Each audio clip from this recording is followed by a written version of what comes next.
The other day, I was getting stuck into some work on the deep backhand 3/4 length, a tricky, tricky area of the court. Nobody likes this. And to be able to use that open stance. So I had my student on the left and me on the right here. And we're really trying to encourage him getting to use his left leg on that open stance. Reason you use the left leg on the open stance or the left leg open stance here, it's a lot more efficient. There is a sacrifice of power. I think you have to understand that there's going to be a trade off with that. But if you think about that ball is in this area of the court, the left leg is going to be the closest one there. If I'm trying to pull my right leg round, I might be able to do it, getting that leg round, but it's a lot harder. There's a lot more work I need to do, and I end up closing myself up. I might get that power, so there's all these little trade-offs. I'm not saying that it's always an open stance, but very often when that ball is bouncing, let's have a look where the ball's bouncing. Mine on the right towards the back of the service box, on my shoot on the left, exactly almost in the same position. So like always, I've toggled it together where we make contact points. Or I thought I had. So let me make sure. Right. So there's roughly about the contact points. Let me maybe just go back a frame. Yeah, about there. So it's just about hit my strings. And I think it's just hit my shooting strings there. So let's have a look at the first bit that we're noticing here. Look at my balance compared to my students. You can just get the sense that he's falling over a little bit. Whereas what I'm trying to do, I'm trying to secure my shoulders, my chest area, and my core. I'm very big on trying to get those three things right. Shoulders, chest, core, all pretty much horizontal. You just get the sense that his shoulders drop there and his body weight's leaning backwards a little bit. And yes, it's a little bit of strength that he'll develop. What I like is I like his footwork. I think his feet are in a very similar position. But here's where it starts to get interesting. So as the ball's going there, let's just look at our racket positions. So I might go back a little bit more as well. Like what I'll do, let me do this. As the ball's bounced, let's try tether that together. Actually, that was pretty much the same frame. Great.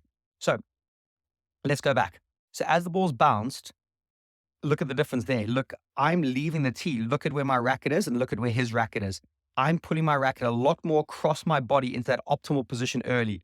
So when I'm moving, you'll see my racket this side of my head the whole time. It's always there. You know, why would I keep it this side of my body just so I can yank it backwards? And actually, he did really well on this one. There's a couple of others that I didn't choose that he was really late on. But just look at him on the left there. There's a constant movement, isn't there? Like there's constant searching. So just look at those two framed there. Look at his on the left. Look how his is moving. Look at mine on the right, how it's relatively still the whole time. Obviously, I then release there. I have that little natural hitch, which everyone will have. Let's see what's happening with Toby on the left here. So this is where I've done a couple of other videos with him, and you've probably seen this before. Look at that wobbly wrist, the classic wobbly wrist. So what's happening?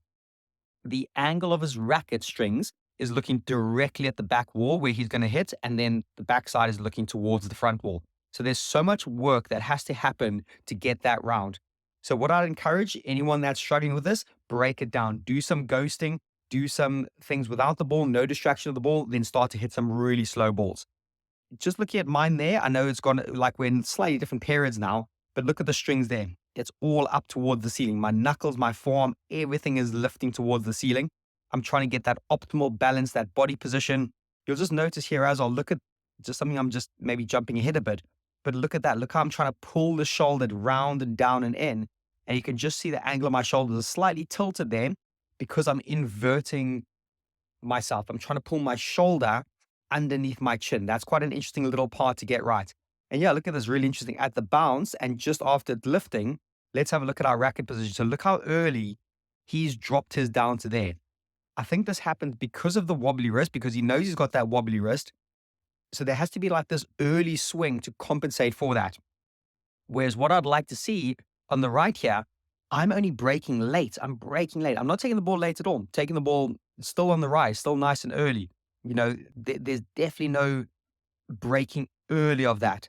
You'll notice how compact it is. It's coming really close to my body there. Like as it's coming down, it's nice and tight, nice and tucked in, knuckles to the ceiling again. Can't emphasize enough how important that is. Going to Toby's there. And he even just takes his finger off his grip at that little point there. So all these little quirks that we're trying to iron out to make sure that that consistency is a lot better. But I think that's a really good image there. So that compared to that, have a look at that for a second and then come back to have a look at that. So I think that's really striking, isn't it? You know, that like where that racket's sitting, it's in that optimal position for as long as possible. Again, let's just have a look at the final few bits.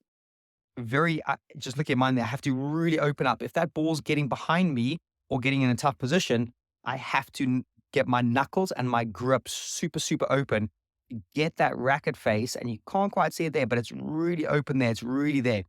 And then I'm throwing the ball a little bit higher. I'm not trying to whack it too hard. I've got a bit of an upward trajectory. Let's just have a look at the follow through phase. There we go. We both follow through quite nice. We've done quite a lot of work on that follow through.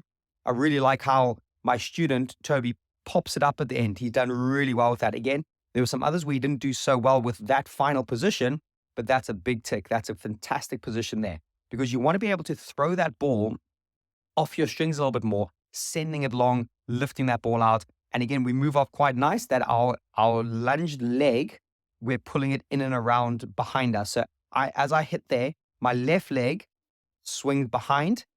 My students does exactly the same, swings behind. So a lot of this is really good. Considering that he was a bit off balance and that wobbly wrist wasn't quite right, the outcome was really good. He did really, really well with this. So fantastic work. Let's just look at the finishing positions.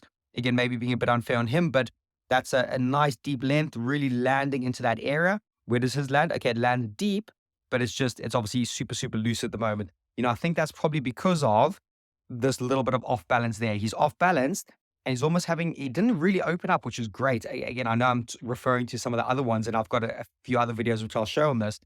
He has a tendency to open up and look at the front wall a bit too early. And even there, you can possibly see his head is looking at the front wall compared to mine. I'm locking mine in. I'm leaving something in the shot. I'm throwing my racket in my hand. And yes, I will look. I'll glance out the corner of my eye, but it's a lot more stable. Things have been left in the shot for longer. I'm throwing that racket head up in the follow through. He's doing that. But I think he also, too often, wants to see what's happening on the front wall. Look how quickly he turns his head. And for me, that's not a great position to be able to get that ball straight, to get it more consistent. You want to be able to stay on that shot for longer. So you don't want to be turning towards that front wall. Again, there's something I didn't point out, just moving on the way in. I'm a big fan of, so I fed myself here, so I couldn't quite do a split step. But look at that cross under. As I'm moving, the leg I'm driving off the ground with, you just get that there, off the ground with, crosses under. So it pushes, then crosses under. It covers that distance a lot more efficiently. Just looking at my students on the left, he does it kind of, but he pulls his leg in front, and that's fine. He places it well, and then he has to then do that. But I just think that, again, is a little bit messy. I'd like to see that cross under. It won't always happen, but it's quite an efficient movement pattern when you can get that cross under going through there, stabilize that back leg with that back foot, lunging in, reaching, turning those knuckles to the ceiling, throwing it up with a follow through, keeping your head down, pushing back to the tee. So hopefully some really good tips there for you all to try work on. That 3/4 backhand length off the open stance, one of the hardest shots in squash, included within that high backhand volley or high backhand volley return to serve. If you can get this area of the court good, it stops the ball going really far back. It gives you the ability to pop back to the tee. You're intercepting the ball at some nice areas. If you were to let that ball really drop and droop, and then all of a sudden you're back in this ugly part of the court, not ideal. That's why we use the left leg. It's a bit more efficient. It's a bit more direct. There's the sacrifice of power, but it's worth it in the long run. So listen, thanks for watching. Really appreciate it. If you did like the video, please do share and subscribe to the channel. Click in the link in the description. Grab your free personalized swing audit. I'll be more than happy to help out. Until the next video, I'll see you all soon. Bye-bye.